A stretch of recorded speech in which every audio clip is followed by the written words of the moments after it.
देखिए, भारत में रहस्यों की कोई कमी नहीं है, पर कुछ कहानियां ऐसी होती हैं जो विज्ञान को भी चुनौती देती हैं। आज हम एक ऐसी ही दिल दहला देने वाली घटना की बात करेंगे, मध्य प्रदेश के रोहिणी गांव की। एक ऐसी जगह जहां लोगों ने अपनी आंखों के सामने कुछ ऐसा होते देखा जिस पर यकीन मानिए, यकीन करना नामुमकिन सा था। हाँ, बिल्कुल। एक ऐसा इंसान जो बिना किसी बाहरी वजह के अचानक धू धू कर जलने लगता था। आइए इस हैरान कर देने वाली कहानी की तह तक चलते हैं। जरा सोचिए, रोहिणी गांव में रात का गहरा सन्नाटा, सब लोग अपनी अपनी नींद में हैं, और तभी एक चीख इस पूरी खामोशी को चीर देती है। और यहीं से शुरू होती है खौफ की वो कहानी जिसे गांव वाले आज तक नहीं भूल पाए हैं। वक्त था रात का करीब 1 बजे का। एक घर से जोर जोर से चीखने की आवाजें आने लगीं। गांव के लोग मदद के लिए भागे, लेकिन जैसे ही उन्होंने दरवाजा खोला, उनके सामने जो मंजर था उसने उनके होश उड़ा दिए। अंदर एक आदमी, उसका पूरा शरीर आग की लपटों से घिरा हुआ था।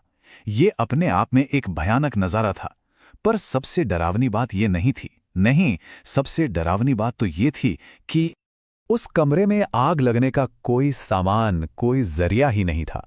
ना कोई लाइटर, ना मिट्टी का तेल, ना गैस, कुछ भी नहीं। तो सवाल तो यही था कि आखिर ये आग लगी कैसे? और ये सवाल सिर्फ गांव वालों के लिए नहीं था, बल्कि आगे चल के जो जांच करने वाले आए, उनके लिए भी एक बहुत बड़ी पहेली बनने वाला था। अच्छा, अगर ये सिर्फ एक हादसा होता तो शायद लोग इसे वक्त के साथ भूल भी जाते, लेकिन ये तो बस शुरुआत थी। बहुत जल्द ये साफ हो गया कि ये कोई अकेली घटना नहीं है, बल्कि एक डरावने पैटर्न का हिस्सा है। कुछ ही दिनों में गांव के दूसरे लोगों ने भी ऐसी ही अजीब और डरावनी बातें बताना शुरू कर दिया। कोई कहता कि रात में सोते सोते अचानक उसका शरीर तपने लगता है और सुबह जलने के निशान मिलते हैं। एक परिवार ने तो ये तक बताया कि उनके बेटे के कपड़ों में अपने आप आग सुलग गई थी। जब ये घटनाएं एक के बाद एक बढ़ने लगी, तो फिर वैज्ञानिक और डॉक्टर्स भी इस गुत्थी को सुलझाने में लग गए। वो इसके पीछे कोई लॉजिकल वजह, कोई तार्किक कारण ढूंढना चाहते थे। तो डॉक्टरों और वैज्ञानिकों ने जो सबसे पहली थ्योरी सामने रखी, वो थी स्पॉन्टेनियस ह्यूमन कंबशन, यानी एसएचसी। ये एक बहुत ही रेयर और सच कहूं तो विवादित कॉन्सेप्ट है, जिसके मुताबिक इंसान का शरीर अंदर से ही बिना किसी बाहरी चिंगारी के जलना शुरू हो सकता है। लेकिन इस थ्योरी में एक बहुत बड़ी प्रॉब्लम थी। रोहिणी में जो हो रहा था वो एसएचसी की किताबी बातों से बिल्कुल मेल नहीं खाता था। देखिए, एसएचसी में आमतौर पर एक ही विक्टिम होता है, पर यहां तो कई लोग इसकी चपेट में आ रहे थे। एसएचसी में अक्सर आसपास का सामान भी जल जाता है, लेकिन यहां सिर्फ इंसान जल रहा था, कमरा बिल्कुल ठीक ठाक। तो ये थ्योरी इस मामले पर फिट नहीं बैठ रही थी।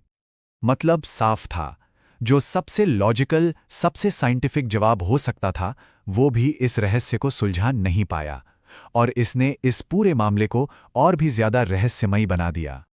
तो जब विज्ञान के पास कोई जवाब नहीं बचा, तो गांव के लोगों ने अपने डर और अपनी मान्यताओं में जवाब खोजना शुरू किया। और डर के ऐसे माहौल में अलौकिक कहानियों का जन्म होना तो लाजमी था।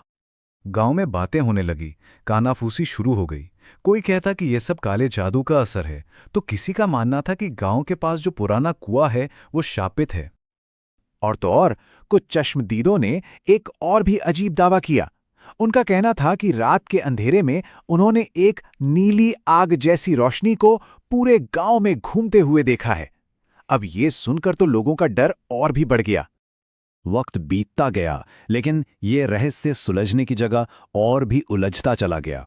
मामला इतना बढ़ा कि सरकार को इसमें दखल देना पड़ा।